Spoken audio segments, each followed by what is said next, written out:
Today, guys, in the last class we solved some problems on power, and in this class we are going to be continuing from the last class. A car of mass 800 kg attains a speed of 25 meters per second in 20 seconds. The power developed in the engine is what? In this case now, what we do, we write out the parameters. So we have mass to be equal to 800, right? 800 kilogram. We have speed v to be equal to 25 meter per second. And we have time to be equal to 20 seconds. Now we are looking for power. Power is unknown. Now, since we write out the formulas for power. Power is W over time, and also power is force times velocity, right? Now, which one is more suitable to use in this question? If we look at question 1, if we want to use work over time, we need to find the force and the distance, right? And we can only get the force from here, but getting the distance will be much complex. But in this case now, in case 2, we already have velocity, right? So all we need to do is to get the force, and to do this we know that we can also use case 1. Okay, let me see if we have time. We will solve using the 2. Now we can see that P, right, is equal to force times what? Velocity. So how do we get the force? We know that force is equal to mass times acceleration, right? And the mass here is 800 kg, and the acceleration A is not given, but we know from kinematics that the acceleration is velocity over time, and the velocity here is 25, and the time here is 20. So 25 over 20 is 1.25 meter per second square, right? So since we have acceleration as 1.25 meter per second square, that means that force will now be equal to mass, which is 800, times acceleration, which is 1.25 meter, and everything will be equal to 1000. Okay, and everything F will be equal to 1000 Newton, right? Okay, so if everything F equals to 1000 Newton, that means power will be equal to force times 1000 Newton times velocity, that's what? 25.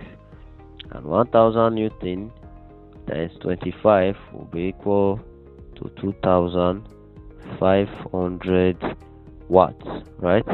Or it can be equal to, if you divide by 1000, 25 kilowatts. So that is the answer for this question. Solve the other one using work over time, and if you do that, submit it to my number on WhatsApp 090-3460-1529, or you post your solution in the comment section below. Alright, so on our next question, I have a question like a body of mass 5 kg formed from a height of 10 meters above the ground. What is the kinetic energy of the body just before it strikes the ground? Neglect energy losses and take G as 10. Right now we use here is called the principle of conservation of energy. And we said that the principle of conservation of energy states that energy can never be created nor destroyed, but can be converted from one form to another, which means that in a closed system, energy 1 will be equal to energy 2, right? Because you need one energy to perform another energy. Just because you eat your food, you get some kind of energy, you can be able to do another type of work which require another type of energy. So energy 1, in this case now, the ball fell from the sky. So what relates to falling, the energy that is associated with falling is what? Potential energy. That means that PE, are we getting it now? PE, are we getting it now? Is equal to what? The kinetic energy, KE, right? So since PE is equal to kinetic energy, we are looking for the kinetic energy, and the kinetic energy here, since is equal to potential energy, because as it's falling from the sky, what makes the body to fall, what gives it velocity when it's falling, was as a result of the kinetic energy it has, right? So as the potential energy of the body is reducing, the kinetic energy is increasing, right? So KE is equal to the potential energy of the body, and potential is equal to PE, right? And we know that PE is equal to what? mgh, right? So that means that m here is 5 kg times gravitational acceleration, which is g is 10, and the height is falling from is what? 10. So everything will be equal to 5,000, right? So which means that KE here will be equal to 5,000 joules. You can also solve it using 1 over 2 mv square. And if you want to solve this using 1 over 2 mv square, because of time, 1 over 2 mv square. How do you solve this? First of all, you get the velocity of the body, and to get the velocity of the body, when you already have the mass. So how do you get the velocity of the body? It says they give us height, right? And they give us something falling from the sky, which means that it was falling with an initial velocity 0. So that means that we are looking for v. We use this equation, that this equation of motion, v square is equal to u square plus 2gh. Now since it was head and then it fell, that means that the initial velocity from the sky is equal to 0, so that v square will be equal to what? 2gh, and v will be equal to the root of 2gh.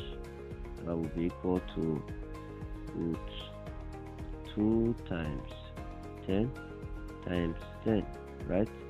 That will be equal to root 200, which is equal to 14.14 meter per second, right? So that means the velocity is equal to 1.14 meter per second. So the kinetic energy here is equal to 1 over 2, right? Then the mass of the body is 4 times, is 5 times 5 times 4.4 square. So if we do this, we have our answer as 500 joules. You see that the principle of energy conservation can never lie. If we use PE, it's still the same thing. If we use KE, it's still the same thing, which means that our answer here is correct. Alright, so our next question here said that we're getting it now. The next question here is that a ball of 0.1 kg is thrown vertically upward with a speed of 10 meter per second. So we can write that v equal to 10 meter per second from the top of a tower. So the ball was thrown with a speed of 10 meter per second from the top of a tower that is what? Top of a tower that is 10 meter high, right? So that's something like this. is a tower. The height of this tower is 10 meters. So this ball was thrown with an initial velocity. U. Okay, it was not projected.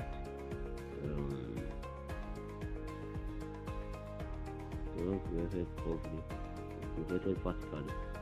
Okay, right? So we have projected up like this, right? So with U to be equal to 10 meters per second. Okay, so it says neglecting air resistance, each energy before hitting the ground is okay. Now we are looking for the energy of the body before hitting the ground.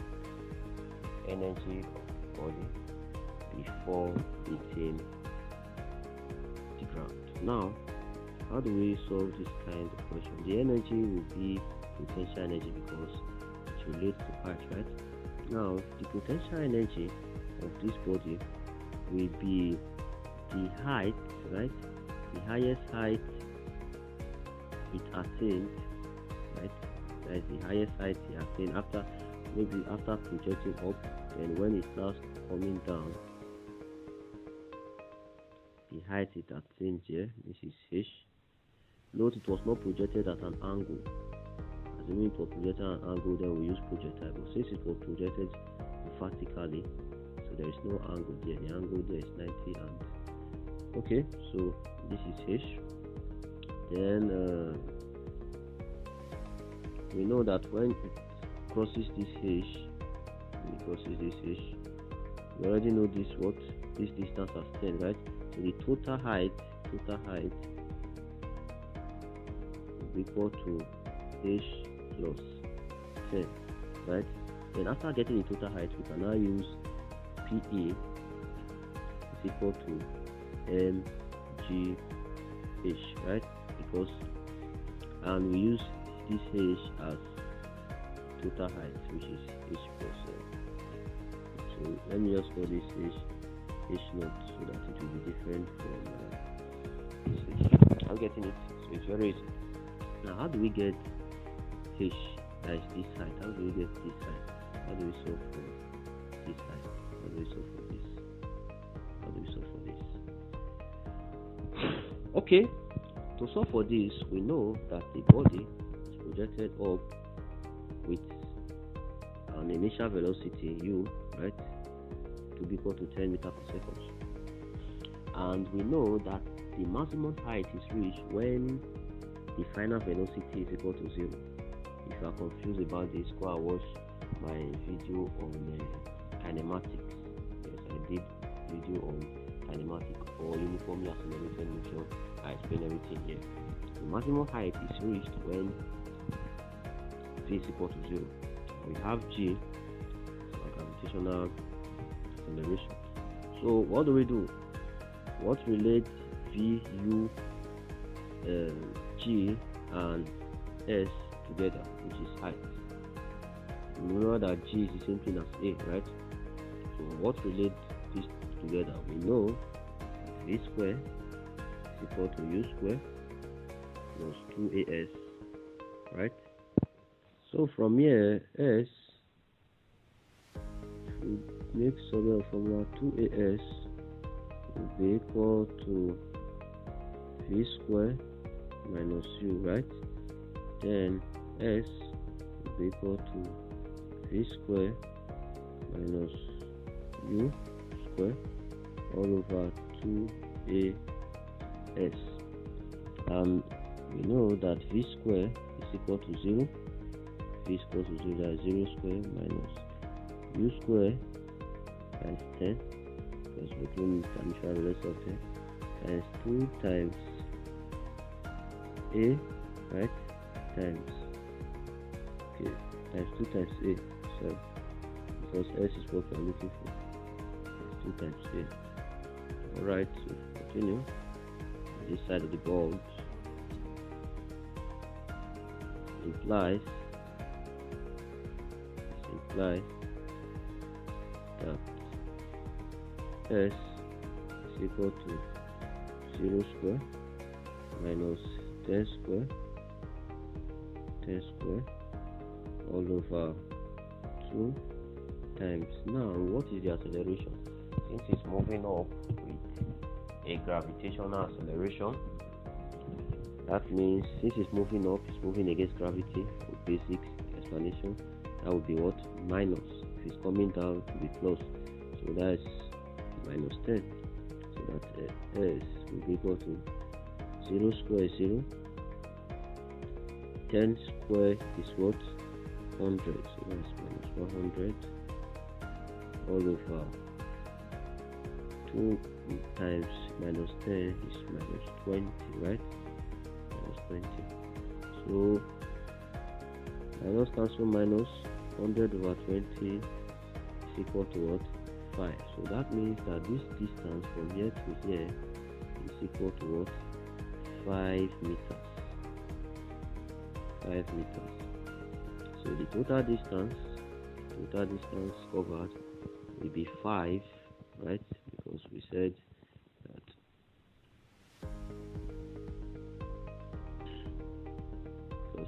that since the body moves like this,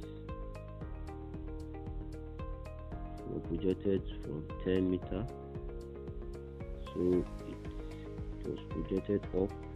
So we have calculated for this distance to be 5 meters, right? So when it starts coming down, so the total height now will be 5 plus what? 10. So that means that h will be equal to 5 plus 10. That will be equal to what? 15 meter. Then we can now solve for the potential energy. P is equal to mgh. That will be equal to, now m, which is the mass, 0.1 kg. Then g is 10, right? G is 10 meter. And the height h is what? 15. That's what you just calculated for, times 15. So 0.1 times 10 times 15 PA is equal to 15 joules.